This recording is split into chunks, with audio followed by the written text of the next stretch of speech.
Google's Fall Pixel event was held on October 19th. The event kicked off immediately diving into life with the new Pixel 6 and 6 Pro, highlighting features like its water resistance, always-on display, NFC, Material U with Android 12 customizations, real-time language translation, accessibility features, cameras, and the smooth performance in your everyday life. The event was really engaging, and the devices, while heavily leaked, were more intriguing and impressive. The highlights of the Tensor chip for me, and I think many and most of us in tech, were probably the most intriguing portion. Google bringing their own chipset to the device lineup allows them to not only harmonize the software and hardware experience, but really push the boundaries without being handcuffed by companies like Qualcomm, who've hindered many Android devices for years, limiting updates and upcharging for 5G, etc. When Google then announced the official price of $599 and $899 for both of these devices, they shook not only most of us in tech, but I believe the industry as a whole. With these specs for this price, I had to get my hands on these devices as soon as possible. Was it too good to be true? So I ran off to my local Best Buy yesterday evening, uploading a quick YouTube Shorts video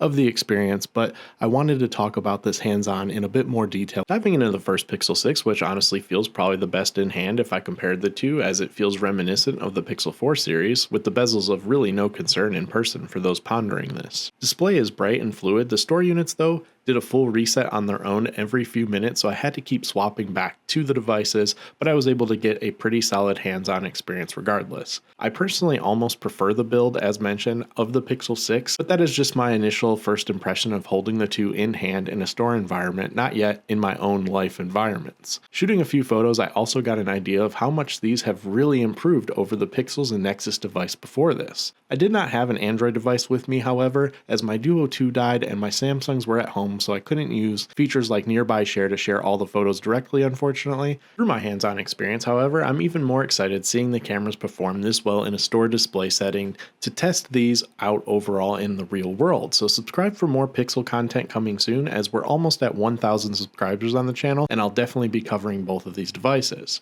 And that's been the hands-on from the Pixel 6. Let's move on now to the Pixel 6 Pro, which felt really good in hand, with the curved edges reminding me of the OnePlus 8 series, a mix of the Galaxy S9 series, and with the larger display, a bit of the Note 10 series. While larger though than the 6, it doesn't feel heavy or like the other brick flagship devices out there, which is kind of crazy considering this packs a massive battery and some pretty insane specs overall.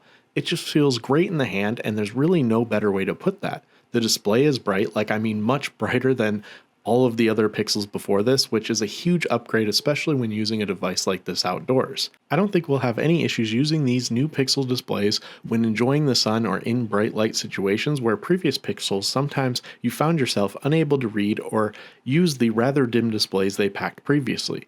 Google has certainly delivered on the Pixel 6 series when it comes to the overall hardware. Whether you go with the regular Pixel 6 or the Pixel 6 Pro, the display differences I don't think will be of any concern, as they're very similar and both just look so good, while both are also super smooth with no lag or stutter when navigating the new Material U UI in Android 12. Cameras were also really solid here on the Pixel 6 Pro, but honestly, I need to test both of these in more detail out in the real world versus in a display setting like here at Best Buy. I'm absolutely torn between both of these devices personally. They're both so good.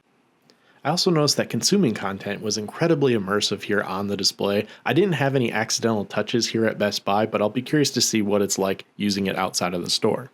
I did notice that The Verge and others mentioned that the 6 Pro, however, has display tinting on the curved edges, but this could be solved, I think, by using dark mode, but I am curious long term how this holds up with burn-in, etc. on the display, which I wanted to note for those curious about this. It is present as they noted. Overall though, following not just Google's Fall Pixel event, but this direct hands-on here at Best Buy, I'm beyond impressed with the Google Pixel 6 series, and I just had to share this personal experience with you all. Google has my attention, and I've personally pre-ordered both the Pixel 6 and 6 Pro, with the 6 arriving a bit sooner than the 6 Pro, as these are becoming more and more delayed, with most of the 6 Pros now offering a waitlist with orders already as far out as December. But stay tuned for my Pixel 6 series coverage coming soon, and I will be providing a detailed look and comparison to these devices, as I'm still completely torn on which Pixel 6 series device will remain in my pocket throughout the remainder of 2021 as well as across 2022. Thank you for watching, take care, and stay safe.